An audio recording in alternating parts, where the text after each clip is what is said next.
My name is Juliet Ann Jones, and I have lived off and on in Placitas for about the last 10 years.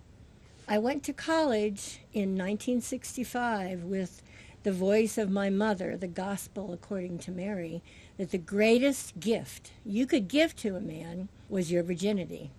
I left college in 1969 embracing free love. I made sure that I lost my virginity the last semester. In 1970, I landed in the West Village in New York City. Immediately got a waitress job and began, luckily, hanging out with the local musicians. The local musicians at that time were Jerry Jeff Walker, Rosalie Sorrells, lots of names that became famous. My boyfriend was Michael Burton, who was a songwriter, who went on to write a very famous song called Night Rider's Lament, which has become kind of a classic. After work, I'd go back to my little studio department, and I'd hang out on the stoop with this handsome black man and his gorgeous girlfriend. And one of my friends walked up to me once and said, "Do you know who that is?" I said, "No." She said, "That's Jimi Hendrix." I said, "Who's Jimi Hendrix?" You know, we'd just hang out and just be normal people hanging on the stoop. And I'll never forget his girlfriend. She made more of an impression on me than he did, because she always wore these beautiful African scarves around her head. And I thought she was so exotic, because in the little town of Marymount, Ohio, where I grew up, we didn't have any black people. So this was a whole new experience. Through Michael Burton, I also got to meet Gordon Lightfoot. We sat on the stage while he performed at Carnegie Hall. It was just a very, very exciting time. But luckily, I did not get into the drug scene. The gospel according to Mary grounded me and would not let me go too far beyond the Ohio and Indiana boundaries that I had been raised with. Michael felt he wasn't making it as a success, so we left New York City. We went to California. In California, it was the same exciting music scene. We hung out with Chris Christopherson and whoever his latest girlfriend was. We lived on a beautiful farm with this gorgeous apricot tree outside, and I would reach out through the broken window and harvest the apricots and make beautiful apricot jam. I was totally embraced into the hippie back to the earth movement. I discovered avocados. I didn't know they existed, fresh grown vegetables, and was totally involved in the music scene, but was also working as a special ed teacher.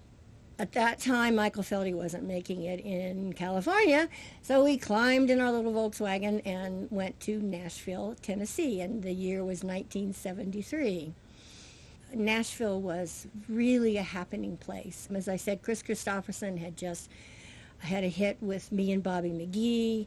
We were hanging out with songwriters, Billy Joe Schaefer, who wrote Mama, Don't Let Your Babies Grow Up to Be Cowboys.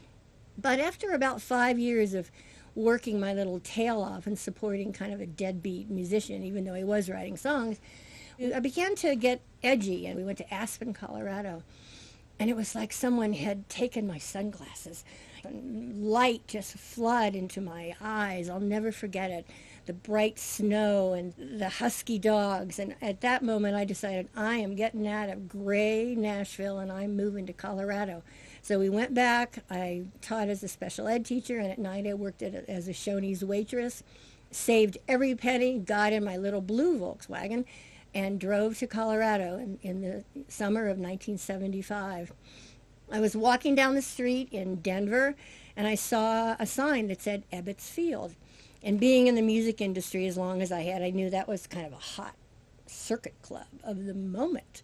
So I walked in and said, "Hi, I just moved here. I want a job as a waitress." And so they were like, "Hey, you look good. You got long blonde hair. You'll fit right into this scene." So I got a job as a waitress. And in that summer, I got to meet Jimmy Buffett. I got to meet Joe Sample of the Crusaders. I got to meet Willie Nelson. It was so exciting. And probably the biggest mistake I ever made in my life was Jimmy Buffett and I were sitting down and having a conversation about how we had escaped Nashville and how excited we were to be in beautiful, sunny Denver, Colorado.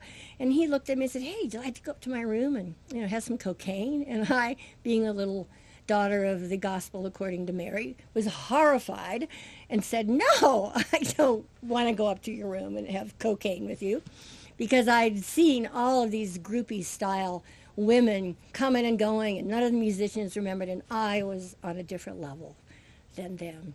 So in the summer of 1975, after meeting all these great up-and-coming stars, I met the love of my life, Steve Dahl. He was also a promoter in Denver, and my music adventure continued. Lots of limo trips up to Red Rocks, lots of backstage excitement, meeting all kinds of exciting stars, watching all the great stars and the food they ate and the drugs they did. But it all became a little bit too crazy for me. And I always said you could take the girl out of Ohio, but you couldn't take Ohio out of the girl. And I had to walk away from it. The music scene enabled me to get away from the boredom of Marymount, Ohio, where I had 3 doctors on my street who left their wives to marry their nurse. My next door neighbor's favorite thing to say was, "You're born, you pay taxes, and you die." Falling into the music scene enabled me to have an exciting life, to break away from the Marymount, Ohio stereotype.